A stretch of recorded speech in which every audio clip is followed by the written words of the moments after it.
آپ سبھی سے ریکویسٹ ہے کہ جس نے بھی چینل کو سبسکرائب نہیں کیا ہے پلیز چینل کو سبسکرائب کرنا نہ بھولیں گے. ساتھ ساتھ جی بیل آئیکن کو بھی کلک کر دیں گے تو جیسے ہی کوئی نئی ویڈیو آئے گی آپ کو اسی وقت پتہ لگ جائے گا. جی کلپ ایک دیکھتے ہیں ڈاکٹر قمر چیمہ کا, وہ کیا بات کر رہے ہیں اور پھر ہم بات کرتے ہیں. دیکھ رہا تھا کہ انڈیا کے national security adviser Ajit Doval جو ہیں وہ انٹرنیشنل سیکیورٹی فورم میں ماسکو کے اندر ہے, اور اس میں وہ ڈسکشن کر رہے ہیں پاکستان کے اوپر. ٹھیک ہے جی, کہ جناب وداؤٹ نیمنگ پاکستان کا نام نہیں لے رہے. ٹھیک ہے, اور وہ کہہ رہے ہیں کہ ہم کمیٹڈ ہیں ٹو کرش ٹیررزم کمپلیٹلی. اچھا, بڑی انٹرسٹنگ ڈیولپمنٹ کہ رشیا کہتا ہے کہ افغانستان کے اندر دہشت گرد ہیں, وہاں پہ 23,000 دہشت گرد ہیں, اور افغان گورنمنٹ جن کے ساتھ وہ کام کر رہے ہیں وہ سمجھتے ہیں کہ یہ لوگ پارٹ آف پرابلم ہے. انڈینز کہتے ہیں کہ نہیں, Afghan Taliban are part of solution.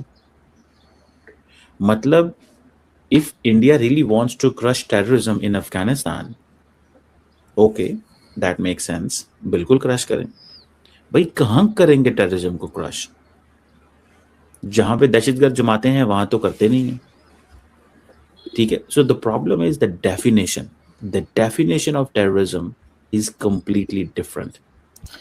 جی یہ تھے ڈاکٹر قمر چیمہ. اچھا چیمہ صاحب یہاں پہ جو بات کر رہے ہیں, اگر آپ اس کو تھوڑا سا ریوائنڈ کر کے دوبارہ سے اگر آپ سنیں چیمہ صاحب کو, تو وہ مجھے ڈیفینیٹلی کنفیوز لگ رہے ہیں. ایک طرف وہ کہہ رہے ہیں کہ جی اجیت ڈوول صاحب جو ہیں انہوں نے یہ کہا ہے ماسکو میں کہ جی ہم ٹیررزم کو کرش کریں گے, ٹیررزم کو ختم کریں گے, اور ساتھ ہی وہ کہہ رہے ہیں کہ جی پاکستان کا نام لیے بغیر انہوں نے پاکستان کے اوپر یہ بات کی ہے.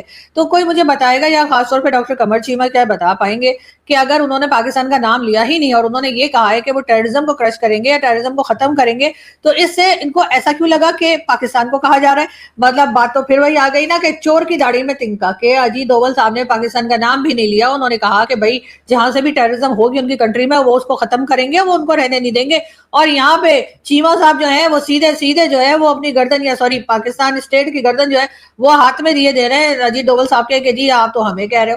حالانکہ اجیت ڈوول صاحب نے کہا ہوگا بھائی میں تو نام بھی نہیں لیا ہے. تو جب نام ہی نہیں لیا ہے تو پھر یہ سمجھ لینا کہ پاکستان کو ہی کہا ہے, یہ کیسے مان لیا بھائی؟ اور بھی 10 لوگ ہو سکتے ہیں, افغانستان بھی ہو سکتا ہے, کوئی اور کنٹری بھی ہو سکتی ہے جس کے ساتھ بھارت کے ریلیشنز اچھے نہ ہو سکتا ہے چائنا کو کہہ رہے ہو سکتا ہے امریکہ کو کہہ رہے ہو سکتا ہے ایران کو کہہ رہے ہو, کسی کو بھی کہہ سکتے ہیں. اس لیے ایران بھی بہت سی ایسے گروپس ہیں اور ایسی آرگنائزیشنز ہیں جو کہ ٹیرر آرگنائزیشنز ہیں اور ان کو سپورٹ کرتی ہے. لیکن ظاہر ہے کہ چیمہ صاحب کا پھر میں وہی کہوں گی کہ چور کی داڑھی میں تنکا, کہ سیدھے انہوں نے یہ کہہ دیا کہ جی وہ تو پاکستان کو کہہ رہے ہیں. اسی کے ساتھ ساتھ چیمہ صاحب کا یہ بھی کہنا ہے کہ جی اجیت ڈوول صاحب جہاں پر یہ جو ٹیرر گروپس ہیں یا جہاں پر یہ ٹیرر آرگنائزیشنز ہیں وہاں تو آپ اٹیک کرتے نہیں ہیں.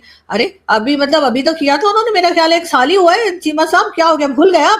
وہ جو مسعود اظہر کے ٹھکانے پہ, مسعود اظہر کا جو تھا مرید کے, وہاں پہ جو اٹیک کیا تھا, یہ اور بات ہے کہ وہ مسعود اظہر پھر بھی بچ گیا. پتہ نہیں کہاں دہی لینے گیا ہوا تھا, کہاں کا کیا نان کباب لینے گیا ہوا تھا, کدھر تھا, گھر پہ تھا ہی نہیں. اس کے بجائے اس کے باقی لوگوں کو جو ہے وہ انہوں نے 72 حوروں کے پاس پہنچا دیا. لیکن آپ جو ہیں ابھی بھی کہہ رہے ہیں کہ جی آپ وہاں تو اٹیک کرتے نہیں. مجھے لگتا ہے چیمہ صاحب رو کے ساتھ ملے ہوئے, اس لیے کہ چیمہ صاحب بار بار ایسی باتیں کر رہے ہیں جس سے کہ بھارت کو غصہ آ جائے اور مودی جی کا ایک اٹیک اور کر دو ان لوگوں کے اوپر. اسی لیے چیمہ صاحب آپ کو میں نے کتنی بار کہا ہے بھائی کیوں آپ پاکستان اسٹیٹ کے پیچھے پڑ گئے؟ حالانکہ آپ کو تو میڈل بھی دیا ہے. اب میڈل لینے کے بعد آپ انہیں لوگوں کے کیا دوسرا میڈل نہیں دے رہے؟ ہوا کیا ہے جو چیمہ صاحب اس طرح سے آپ اسٹیٹ کے خلاف باتیں کر رہے ہیں؟ لیکن پتہ نہیں مجھے تو اجیت ڈوول صاحب نے جو کہا ہے تو چیمہ صاحب کہہ رہے ہیں کہ جی وہ تو پاکستان کو کہہ رہے ہیں, جبکہ چیمہ صاحب خود ہی کہہ رہے ہیں کہ انہوں نے تو نام ہی نہیں لیا پاکستان کا. جب نام ہی نہیں لیا تو پھر کیسے سمجھ لیا آپ نے؟ اور اگر آپ نے اس کے بغیر سمجھ لیا تو اس کا مطلب ہے ہم لوگ ٹیررزم کرتے ہیں. آپ یہ کہنا چاہ رہے ہیں کہ اگر وہ کسی کو بھی کہیں گے کہ ہم ٹیررزم کو ختم کر دیں گے جا کے تو آپ پاکستان سمجھیں گے؟